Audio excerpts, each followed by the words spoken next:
হাসিনা আপা, তুমি আমার দেশে ছিলে, বেশ ভালোই ছিলে। হঠাৎ তুমি বাংলাদেশে ফিরে যাচ্ছ কেন, সেটাই বলো তো।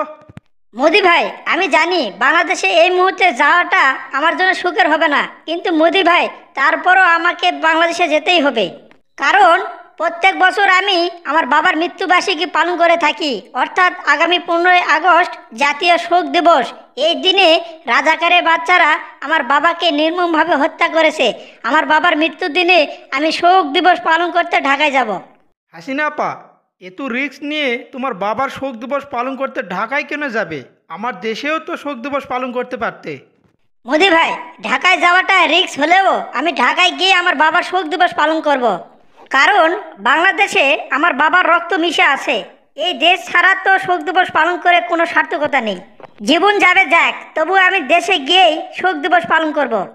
হাসিনা আপা, আমি যতটুকু জানতে পারছি, তুমি ঢাকায় যাওয়া মাত্র তোমাকে পুলিশ গ্রেপ্তার করবে এবং ছাত্ররা তোমাকে ফাঁসিতে ঝুলিয়ে তাদের ছাত্র হত্যার প্রতিশোধ নেবে।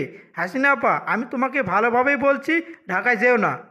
মোদি ভাই, আমি হাসিনা কতটা ভয়ঙ্কর বাংলাদেশের মানুষ এখনো জানে না। আমি এক গোপন পলিটিক্সের চিন্তা ভাবনা করছি, আর এর মাধ্যমে আমি দেশে ফিরে গিয়ে দল গঠন করে আবার গদি দখল করব। এ নিয়ে তুমি কোনো চিন্তা ভাবনা করো না।